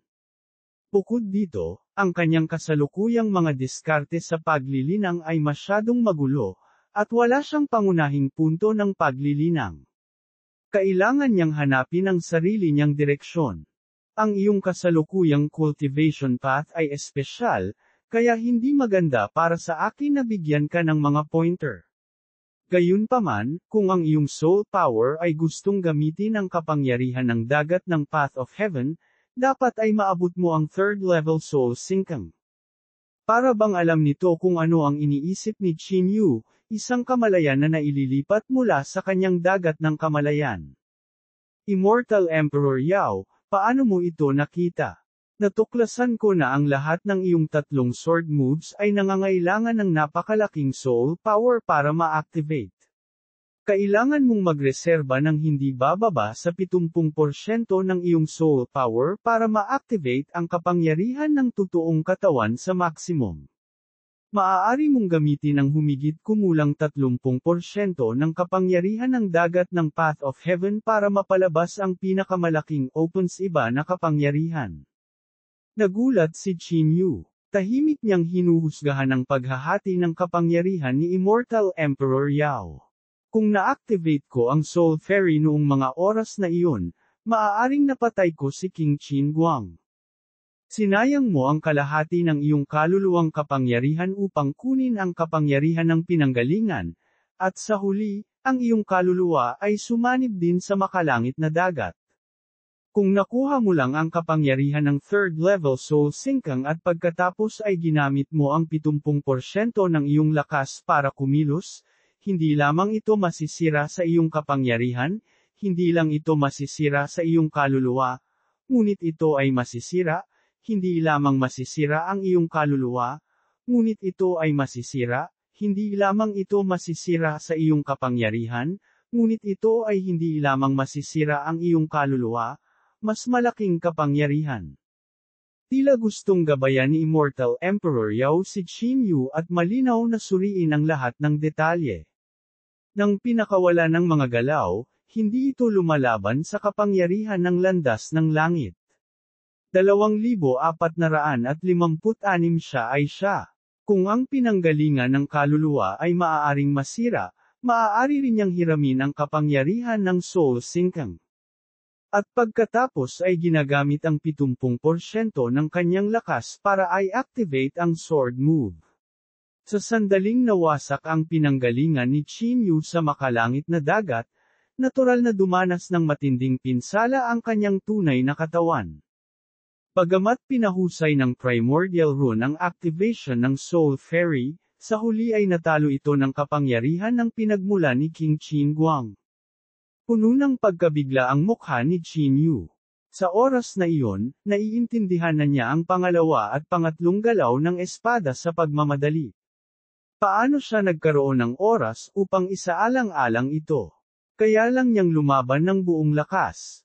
Kung iisipin ngayon, ito ay tulad ng sinabi ng Immortal Emperor Yao. Ang iyong pangatlong hakbang ay ginagabayan ng mga pangunahing patakaran ng Yellow Springs, at pagkatapos ay isasama mo dito ang mga patakaran ng paglipol upang may palabas ang hakbang na ito. Ang hakbang na ito ay masasabing labis na nakakagulat o nakakagulat. Hindi ako kailanman nakipag-ugnayan sa kapangyarihan ng paglipol sa paglipat na ito, kaya hindi nararapat na gabayan kita. Upang maging isa sa pinakamalakas na tao, at kahit na may bakas lamang siya ng kanyang kaluluwa, kwalipikado pa rin si Immortal Emperor Yao na gabayan si Qin Yu. Ngayon na gusto niyang umabant muli, maaari na lamang siyang umasa na lalakas muli ang kapangyarihan ng Divine Sense. Pagkatapos nito, inihiwalay niya ang 30% ng kanyang kapangyarihan at inilubog ang kanyang sarili sa dagat ng landas ng langit nang hindi naapektuhan. Ang kanyang lakas ay maaaring umunlad pa. Sa iyong kasalukuyang lakas, kung makatagpo ka ng isang cultivator sa Tribulation 5th level na nakadarama ng kapangyarihan ng Primordial Rune, isang early stage living being ay hindi dapat maging iyong katapat. Ang iyong lakas ay dapat na mas mahusay kaysa sa mid-stage at sa ibaba, tulad ni Lei Qinghai. Gayunpaman, halos hindi ka magkakaroon ng pagkakataon kung makakaharap mo ang isang kalaban na maaaring magpakita ng Primordial Rune. Ito ang pagsusuri ng iyong lakas. Kung makokontrol ko ang iyong katawan, dapat ay kaya mong pumatay ng isang tao sa ikapitong antas gamit ang pamamaraan ng naaangkop. Gayunpaman, napakahirap gawin ito sa iyong kasalukuyang cultivation realm. Napakadetalyado ng pagsusuri ni Immortal Emperor Yao, isa-isang itinuro ang mga pagdududa at lakas ni Qin Yu, na nagpapahintulot sa kanya na magkaroon ng malinaw na pag-unawa sa kanyang mga lakas. Nagulat si Qin Yu. Nang kaharap si King Qin Guang, hindi man lang siya makatayo kung hindi niya gagamitin ang pinakamakapangyarihang Soul Fairy. At nasira din nito ang halos kalahati ng pinagmulan ng kanyang kaluluwa, saka lang niya naabot ang draw kay King Qin Guang. Gayunpaman, naisip ni Immortal Emperor Yao na kaya niyang pumatay ng Cultivator sa Tribulation 7th level. Ang puwang na ito ay talagang natakot kay Qin Yu. Bagaman ang Tribulation Transcending Stage ay pangunahing nakabatay sa enerhiya, kung ang lakas ng dalawa ay malapit, ang diskarte ay mas mahalaga. Para sa Tribulation Transcending Stage, ito ay isang bagay kung ito ay angkop at bihira sa antas. Tingnan ang binatang iyon mula sa Ghost Realm. Ang kanyang mga galaw ay napakasimple ngunit nagbibigay ng pakiramdam ng iyong pinagsamang Great Dao sa kasalukuyan. RANOBS. Talagang napakalakas ni Kuya Xiaohai. Paano naging simple ang taong makapagpapakumbaba kay Grandmaster G at magsama sa kanya sa pamilya G? Nagmalaki si Qin Yu nang marinig niyang pinuri ni Immortal Emperor Yao si Xiaohai. Ngunit anong cultivation realm ang Integrated Great Dao? Bakit hindi ko pa naririnig ang realm na ito dati? Ang Tribulation 5th level ay maaring lumikha ng mundo at makapasok sa Primordial Rune. Ang kaharian sa itaas ay may malaking agwat dahil 80% ng mga tao ay hindi makakapagbukas ng daanan upang matuklasan ang Primordial Rune, lalo pat magsikap sa sapat na kapangyarihan ng pinagmulan upang maunawaan ang kapangyarihan ng pinagmulan at isama ang kanilang mga katawan sa Great Dao. Ito ba ang kaharian ng Tribulation 6th level? Sinasabi mo bang naabot na ni Brother Xiaohai ang cultivation realm na ito? Nagulat si Qin Yu. Hindi pa niya naabot ang antas na ito. Hindi ko alam kung paano niya ito nilinang, ngunit ang kanyang pamamaraan ng paglilinang ay may bakas ng alindog na ito. Kaya naman, ang kanyang lakas ay lubhang kakilakilabot. Sa palagay ko, sandali na lamang bago niya marating ang Tribulation 6th level. Higit pa rito ay upang paikliin ang kaluluwa at banal na katauhan. Gamit ang banal na bahagi ng kapangyarihan ng iyong makadiyos na persona, sa palagay ko. Path of Heaven sa isang pag-iisip, ang kapangyarihan ng Path of Heaven ay magiging iyong braso. Kumpiyansa na nagsalita si Immortal Emperor Yao, malinaw na inilalarawan ang mga cultivation realms pagkatapos ng tribulation kay Qin Yu. Pagkasabi noon ay nag-isip siya ng matagal bago dahan-daang sinabi. Ang landas ng paglilinang ay kasing komplikado ng bilang ng mga bituin sa langit. Bilyon-bilyong mga landas, ngunit kakaunti lang ang mga tao ang makakalabas sa pagkakakulong sa bandang huli. Naabot ko man ang hakbang na ito, hindi ko masasabi kung nagiging tunay na ako o isang sangla lang. Hindi ka maniniwala kung bakit ako lumipat sa Lahog.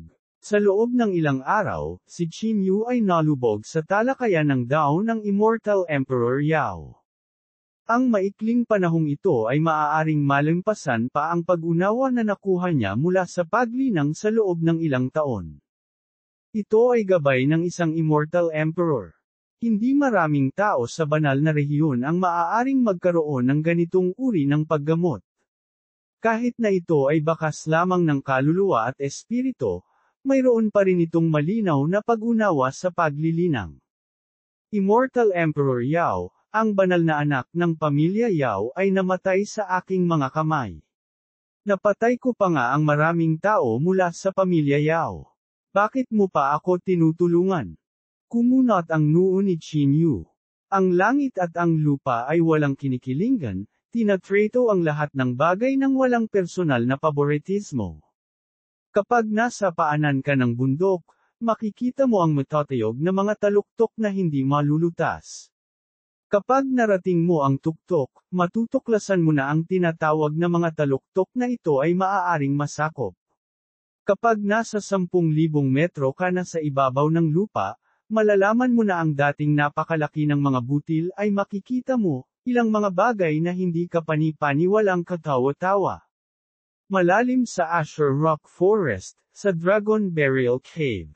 Biglang binuksan ni Xiaosheng ang kanyang mga mata. Sinasabi mo bang na-detect mo ang internal chi ni Xiao Hai? Kamusta na siya ngayon? Nawala na sa kanya ang lahat ng kanyang kakayahan sa pag-iisip. Masasabi ko lang na siya nga at hindi siya. Ngayon, isa na siyang buhay na nilalang sa kaharian ng multo, tulad ng kung paano siya lumaban para sa Nanzhou noon. Pinuksan ni Immortal Crane ang pamaypay nito at ngumiti. Xiao Hai, kapag nagkita tayo sa Demon at Ghost Realm sa hinaharap, iniisip ko kung maaari ba akong makipaglaban sa iyo ng tunay. Ang mga mata ni Xiaosheng ay kumikinang sa isang matalim na liwanag. Hindi ka ba curious sa pagbabago ni Xiao Hai? Baka hindi na siya ang Xiao Hai na kilala mo. Siya ay siya kung siya ay umiiral.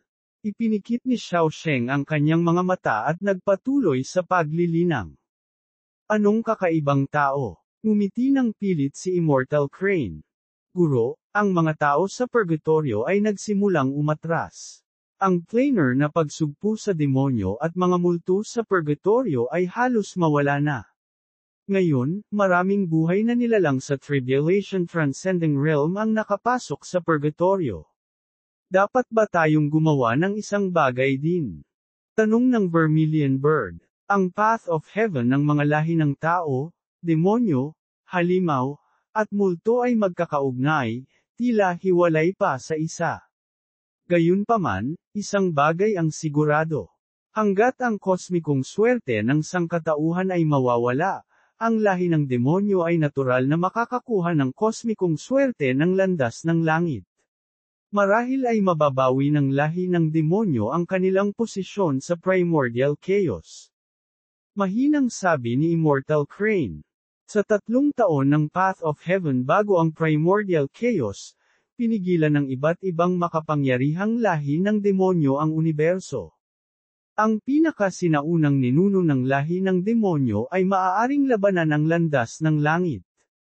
Sa oras na iyon, pinigilan ng lahi ng demonyo ang mga lahi ng dayuhan sa punto na hindi sila makahinga. Lahat ay nagsusumikap na mabuhay sa mga mahirap na sitwasyon. Pagkatapos lamang ng pag-usbong ng sangkatauhan ay unti-unting nagbago ang sitwasyong ito. Ginamit ng pinakamataas na dalubhasa ng sangkatauhan ang kapangyarihan ng landas ng langit bilang gabay sa pag-imbento ng iba't ibang makapangyarihang pamamaraan. Bukod dito, ang mga pamamaraan ay lubhang kakaiba, at ang mga landas ng paglilinang ay hindi mabilang, na pinipigilan ang makapangyarihang lahi ng demonyo. Kabanata 2457, Willing ka bang sumama sa akin? Sa malawak na Holy Region, kinailangang magtago ang pinaka-elite na lahi ng demonyo sa Asher Rock Forest upang mabuhay. Ngayon, oras na para sa reshuffle. Tuldok tuldok tuldok. Qin Yu, may sasabihin ako sa iyo. Naglakad si Ji Yu sa gilid ni Qin Yu. Medyo nag-alinlangan daw siya. Anong meron? Sabihin mo lang. Nakangiting sabi ni Qin Yu. Si Ji Yu ay masasabing benefactor niya. Kahit na dumaan siya sa apoy at tubig, gagawin pa rin niya ang pagtatangka. I would like you to save the remaining people of my family in purgatory. You know I've set up many tricks in the Moon Listening Pavilion.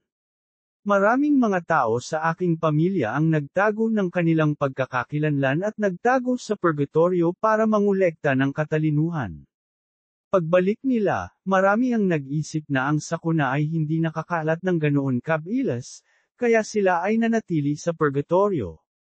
Ngayon, ang aking pamilya ay nagdudulot ng malawakang sakuna ng mga tao, namatay, at ang iba ay nabubuhay sa takot sa kamatayan. Sabi ni Ji Yu na may mapait na ngiti. Ito ay lubhang mapanganib sa purgatorio ngayon. Higit pa rito, marami sa mga ninuno ng banal na rehiyon ang nakabalik na. Ang puwersa ng sangkatauhan sa purgatorio ay kasalukuyang napakahina. Kahit na sa kasalukuyang lakas ni Qin Yu, malamang na nasa panganib siya kung siya ay lumagpas. I'll go. Sister Ji Yu, kailangan kong iligtas ang mga tao ng iyong pamilya. Naman ako ang mga kayamanan ng pamilya Ji, kaya natural na kailangan kong suklian ang iyong kabutihan. Sumang-ayon si Chinyu nang hindi nag-iisip. Ngayon, sa bawat lugar sa purgatorio na sinasakop ng lahi ng halimaw, ang mga babae ay ginawang mga kasangkapan sa pagpaparami, ang mga bata bilang karne, at ang mga lalaki at mga bangkay para sa pagsamba sa landas ng langit ng lahi ng halimaw. Napakapangit ng ekspresyon ni Gio. Nakinig siya sa mensaheng ipinadala mula sa kanyang mga tao.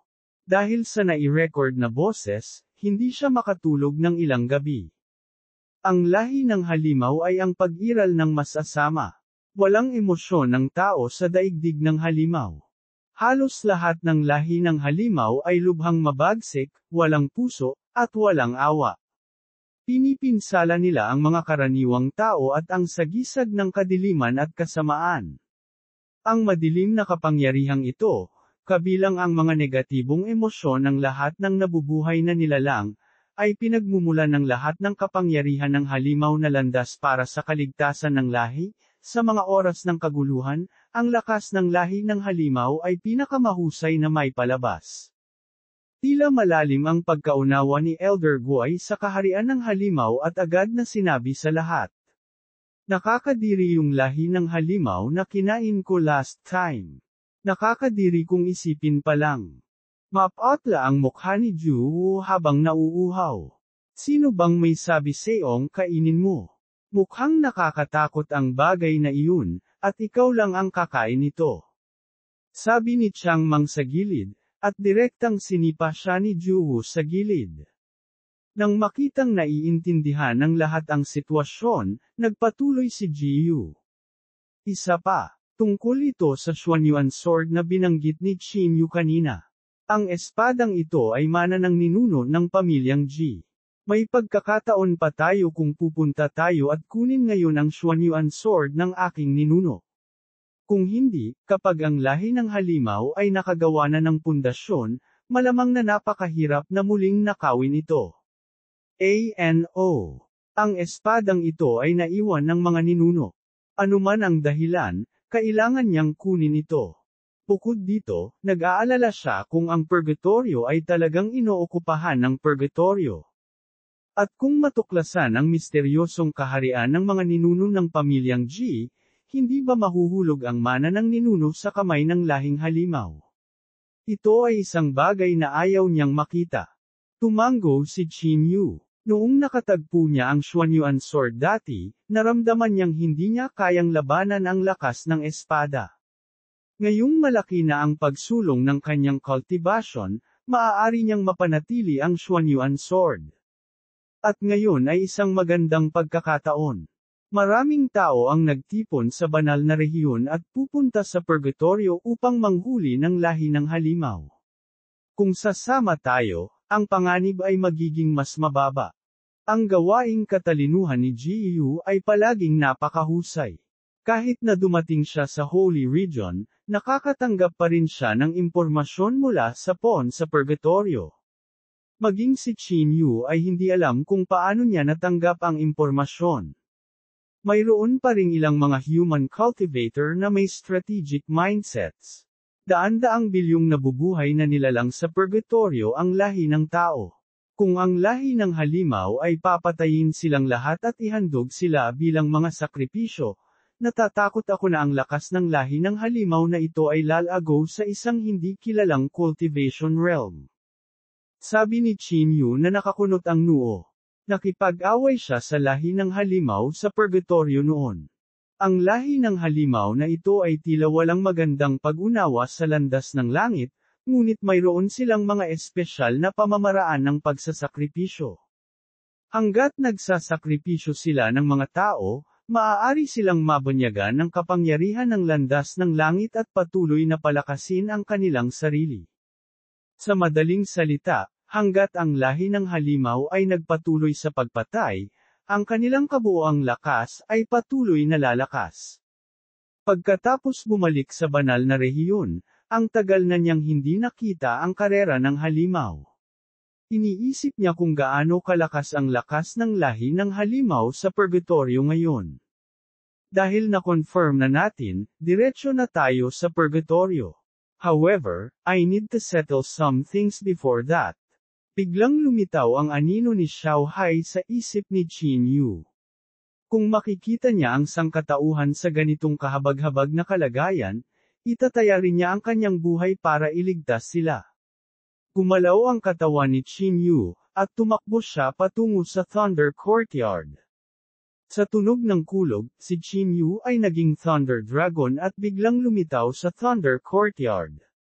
Lei Qinghai, Lei Huan, Lei Li, Hua Chanjia, Hua Chenjie, Hua Jikong, at ang iba pang Supreme Elder ay dumating halos kaagad pagkatapos maramdaman ang panloob na Qi.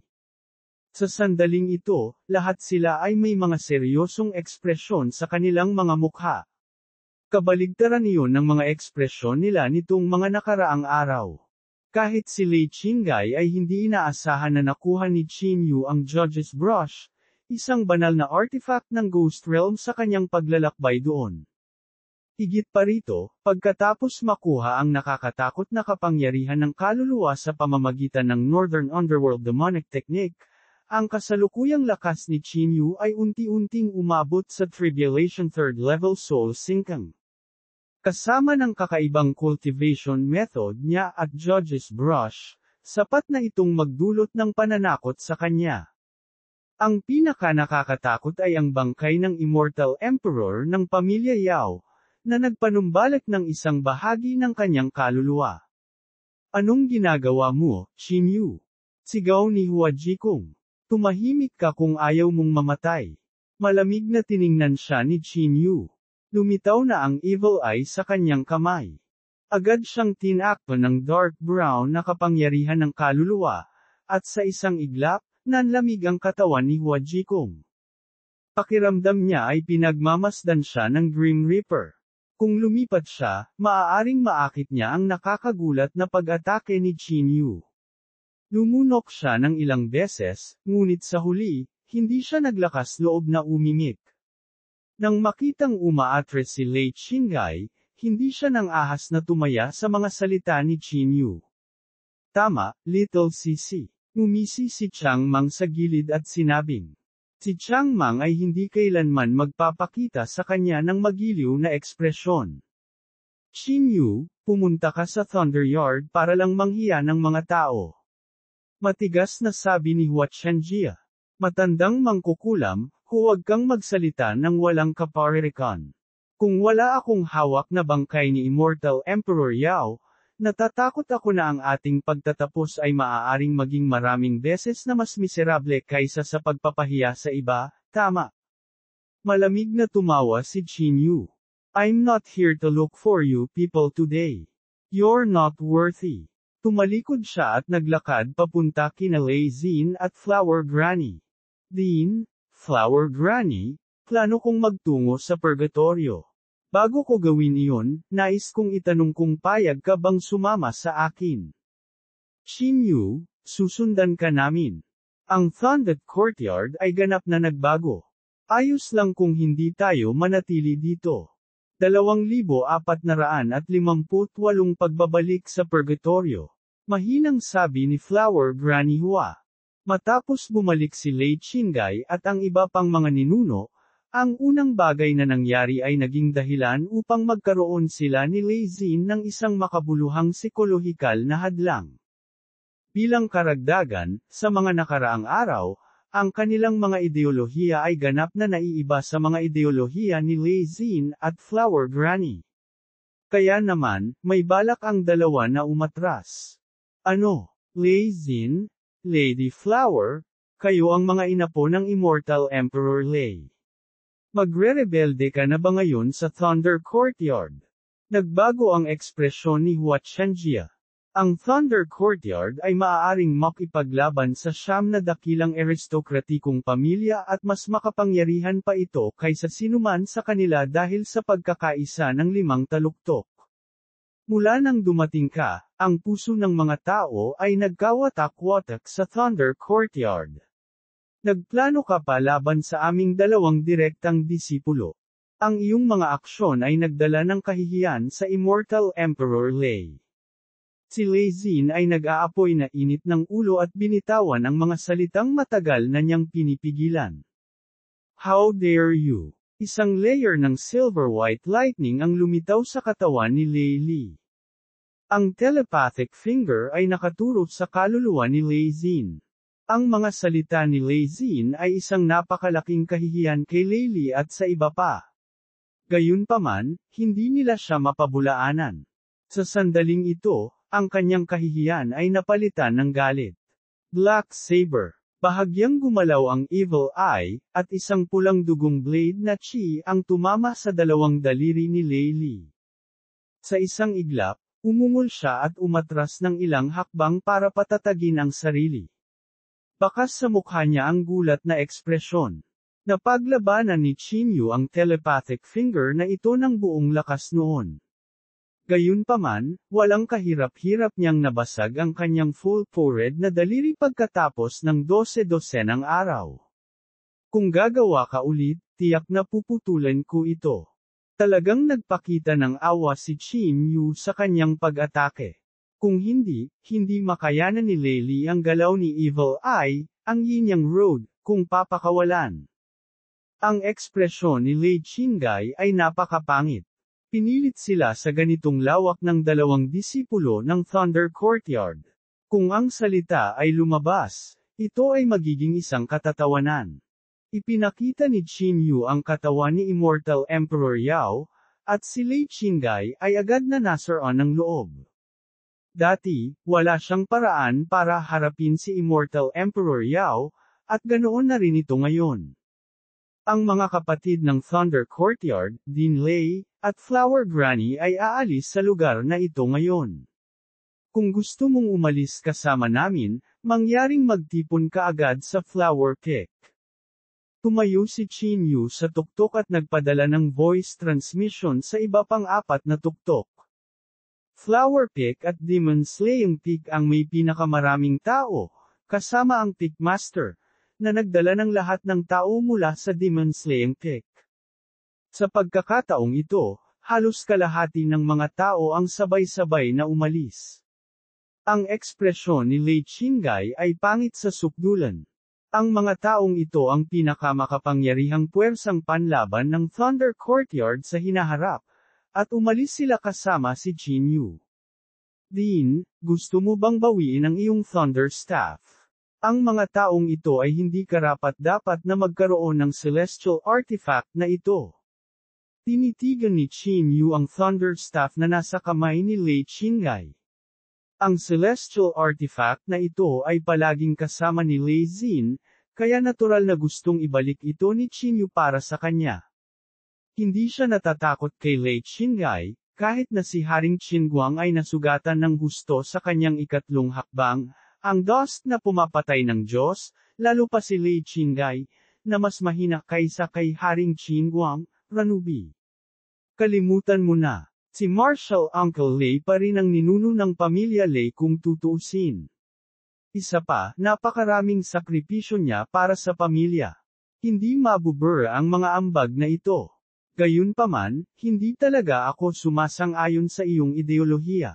Kaya, magpapalim ako sa iyo dito. Umiling si Lei Xin. Ang mga taong ito ay may parehong linya ng dugo, kung tutuusin. Gusto pa niyang magpakita ng awa. Qin Yu, umalis na tayo. Dinala ni Flower Granny ang mga tao mula sa Flower Peak. Halos lahat ng babae mula sa Flower Peak ay sumunod kay Flower Granny.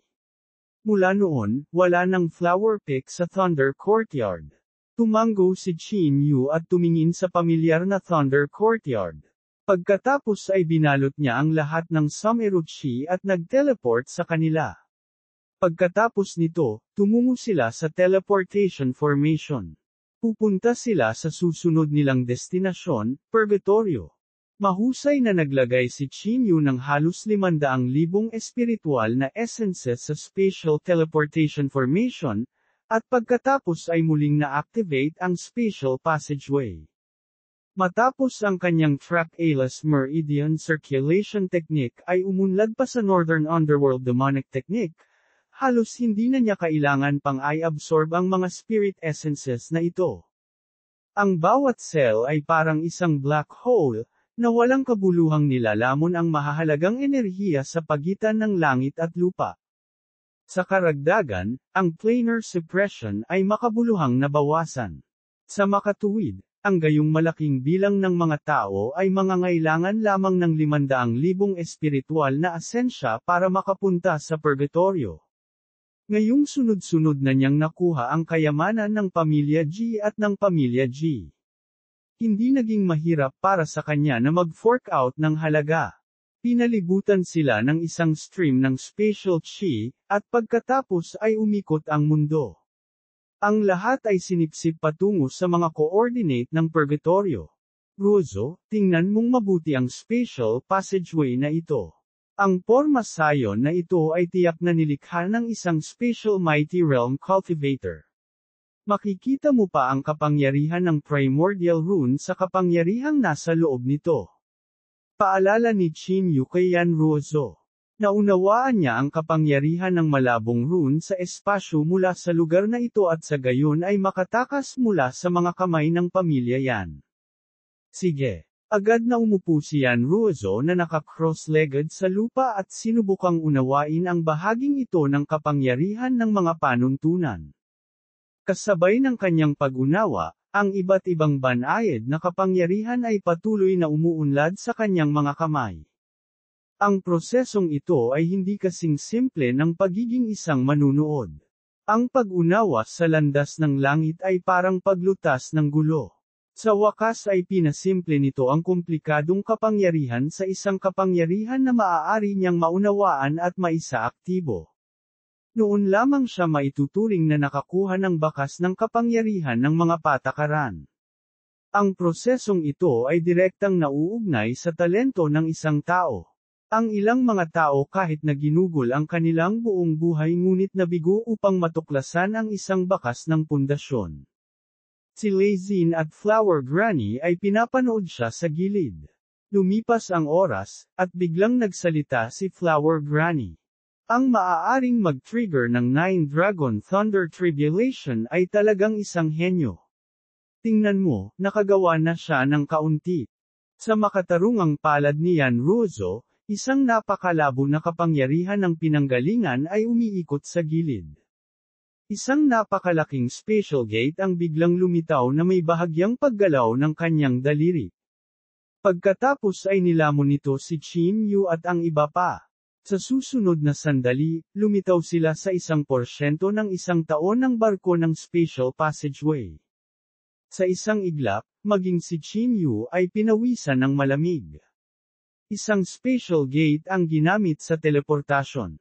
Kahit na ang distansya ay pinaikli lamang ng 1% ng isang taon ng barko, nakakagulat pa rin ito. Kung ang teleportasyong ito ay pumasok sa kaguluhan, mawawala ng direksyon ang isa sa isang iglap. Lahat ng tao sa ibaba ng Tribulation Transcending Stage ay maaaring lumubog sa kawalan. Nakakatakot na pag-unawa sa Way of Space. Tiyak na naintindihan ng batang babae na ito ang ilan sa mga sikreto nitong Spatial Teleportation Formation. Kaya naman naglakas loob siyang subukan ito. Sa hinaharap, ang pag-unlad ng maliit na batang ito ay tiyak na kakilakilabot, at ito ay magiging iba sa iyo. Ang Flower Granny ay isa ring henyo sa paglilinang. Marami siyang nakikita sa isang sulyap. Ako, Flower Granny, ang tinutukoy mo ba ay ang cultivation path na hindi ko pinagsama ang kaluluwa ko sa Heavenly Sea? Hindi iyon. Maraming tao sa mundo ng paglilinang ang tumahak sa iba't ibang landas, ang ilan ay may kamanghamanghang kapangyarihan.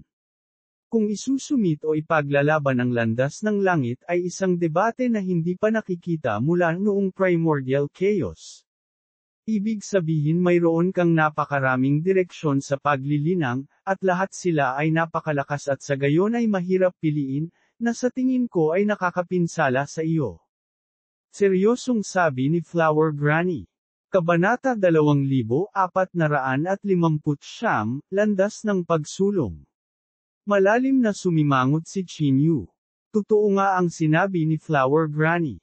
Napakaraming pamamaraan ng paglilinang niya sa ngayon. Anuman ang way of space o ang way of annihilation, mayroon siyang kaunting pangunawa.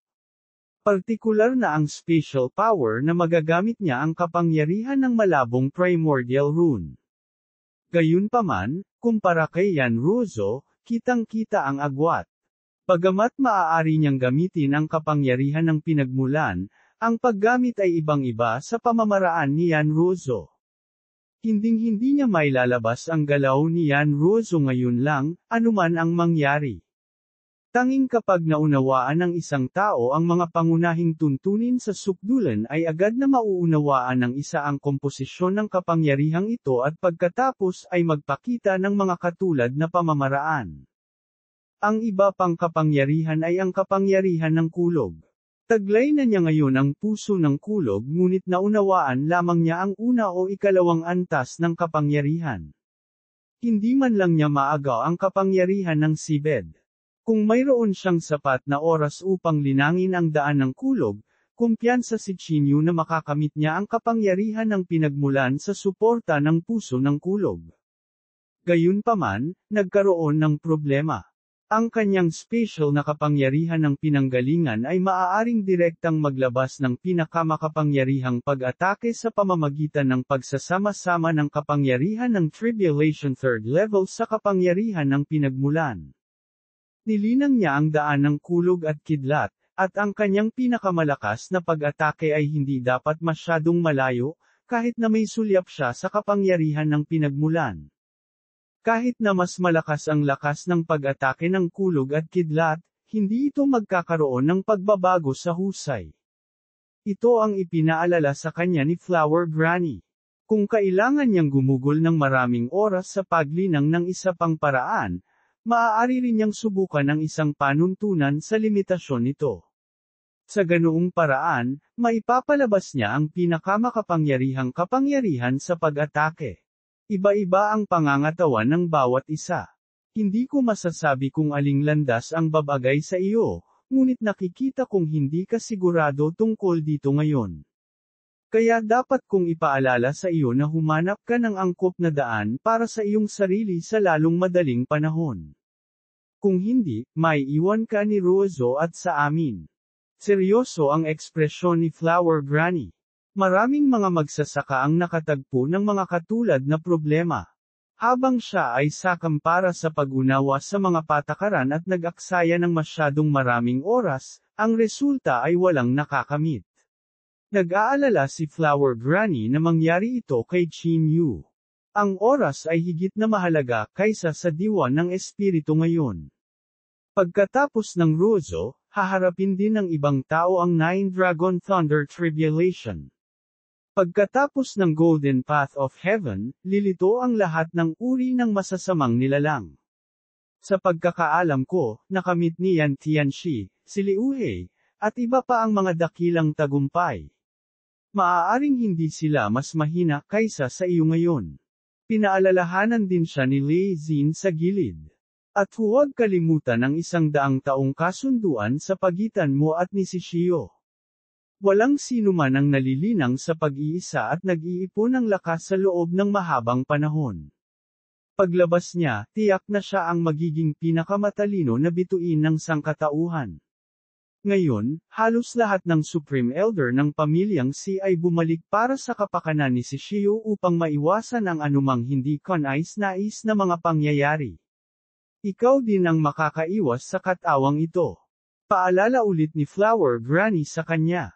Ang pamilya Lei ay mayroon ding mga especially iya sa pamilyang Si, kaya't nagkaroon sila ng magaspang na pag-unawa sa sitwasyon ni Shishio. Naiintindihan ko. Kailangan kong samantalahin ang oras na ito sa purgatorio para tumira. Mataimtim na tumanggo si Chinyu.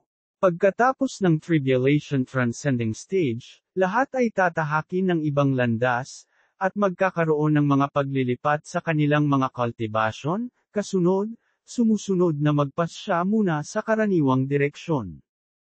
Halimbawa, matagal nang naiintindihan ni Jan Ruozo ang walang kamatayang kasulatan ng pamilya Yan at tinahak ang landas ng pag-unawa sa daan ng spatial rules hanggang sa sukdulan. Nagkataong tugma din ito sa kanyang bloodline at cultivation technique, kaya naman mabilis siyang sumulong. Sa sandaling ito, pagkatapos ng halos kalahating araw na paglalakbay, nakarating sila sa Purgatorio. Sa Purgatorio, Lonely Cloud City. Naramdaman ng lahat ang pag-ikot ng mundo, at agad silang nakarating sa isang kontinente kung saan umuusok ang demonyong usok. Sa malawak na Lonely Cloud City, hindi mabilang na mga tao ang nagbabantay doon. Sa kanila, walang kakulangan ng mga taong may kakilakilabot na lakas. Marami pang ang nagsasaka sa mga nakaraang taon ng landas ng langit. Hindi naman sa ayaw nilang umalis.